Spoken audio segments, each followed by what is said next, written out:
Thank you for watching Darker Things, the series that brings you deep dives into history's most disturbing events, personalities, true crime, conspiracy theories. 1965, Houston in the summer. You know the kind of heat I'm talking about.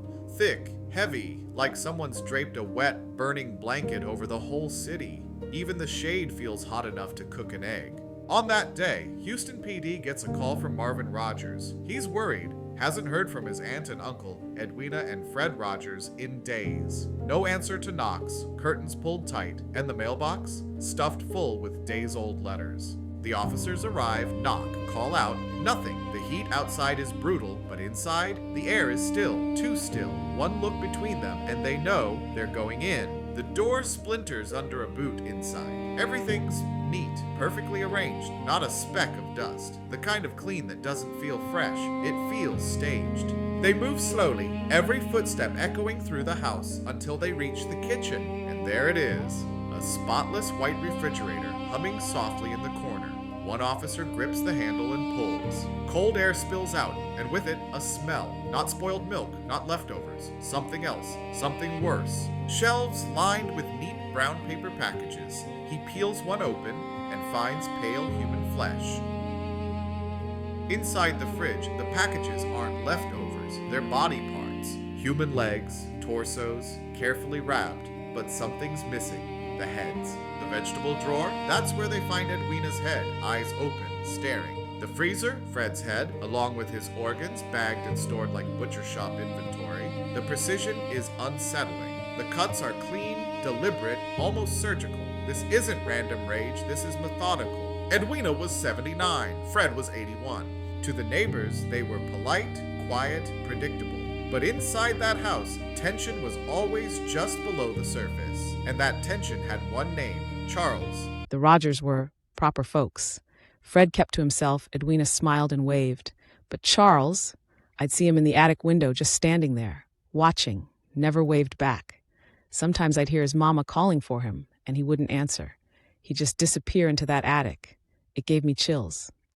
Charles Frederick Rogers, born in 1921. Smart, scary smart. Started college at Texas A&M, then transferred to the University of Houston, graduating with a degree in nuclear physics. After school, he joined the Navy, not just any sailor. He's believed to have worked in Naval Intelligence. That's where the shadows start creeping in. Charlie wasn't like the rest of us, always thinking, but never telling you what about. He'd stare at the sky like he was figuring out the secrets of the universe.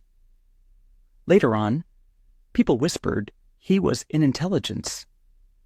But you never asked, Charlie. That wasn't a conversation you had if you wanted to stay friends.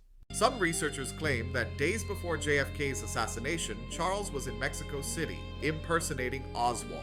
Then there's the three tramps photo from Dealey Plaza after the shooting. Look closely at the first tramp, and you'll see why some think it's Charles. The names on the arrest records don't match the men in the photo. The real railcar suspects were held, but the tramps released without charges. If you believe in coincidences, that's one. If you believe in cover-ups, it's something else entirely. So why would Charles butcher his parents? One theory, Edwina knew too much. Maybe she was ready to talk about Charles's alleged role in the JFK conspiracy. Maybe someone told him to silence her. Another theory, Fred was a bookie and may have robbed Charles of a significant sum of money. Whatever the reason, on June 23rd, 1965, the result was the same. 2 bodies in a fridge and a son who vanished. Days later, police find Charles's car abandoned at the Houston airport. No ticket records, no confirmed sightings. Some think he fled to Mexico, others to Central America. But officially, he just disappeared. After that, the neighborhood changed. We put extra locks on the doors, kept our kids in the yard. People said Charles could be anywhere, and we knew he knew this street better than anyone. That thought kept us up at night. Over the years, there were alleged sightings in Mexico, Honduras, but no arrest, no trial. The case still open, the suspect still officially missing, and the truth buried somewhere between history and conspiracy theory. The Icebox murders left more than a bloody crime scene. They left a scar on the neighborhood, on Houston, and on anyone who's ever tried to untangle the truth from the shadows. 2 bodies in a fridge, a son who walked into the heat and never came back. A brutal crime, a missing suspect, a trail of theories leading from a quiet Houston street to the highest levels of conspiracy. Was Charles Rogers just a man who snapped? Or was he a shadow operative cleaning up loose ends? Either way, when you open the wrong door, you never know what you'll find on the other side. And what if we could hear from those that passed on to the other side? What would Fred and Edwina have to say to Charles? Charles. My boy. You think you're the only one with secrets? You think I didn't do what I had to do to survive? I loved you, Charles. But love isn't always enough, is it? Sometimes love gets buried under years of fear and silence. Did you kill us? Or did the world you ran with make it happen? Maybe you didn't swing the hammer, but you opened the door. If the dead could speak, maybe we tell you we forgive you. Or maybe we tell you to run. And what would Charles tell us if he could speak? Would he deny everything, or would he warn us?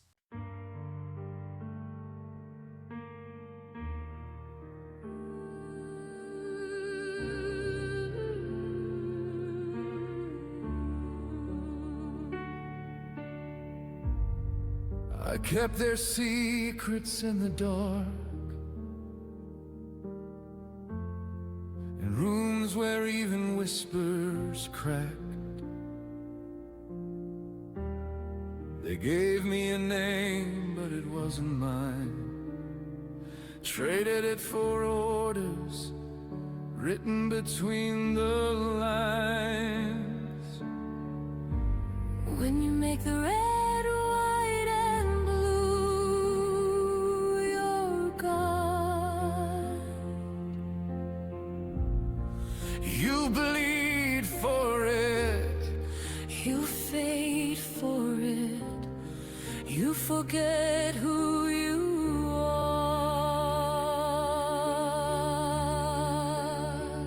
It erased me. It erased me. And it could erase you.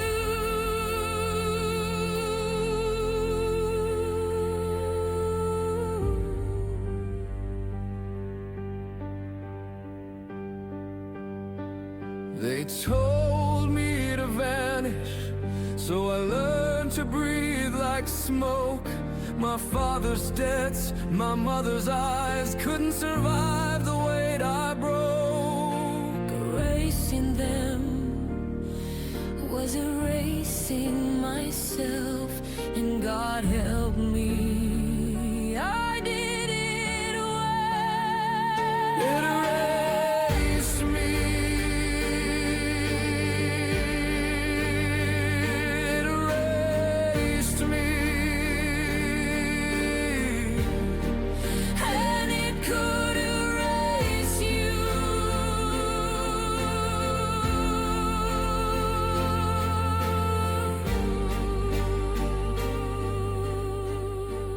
You'll never know the whole story. As always, I am your host, Doug Duncan, reminding you that once you enter the dark, you may never be the same.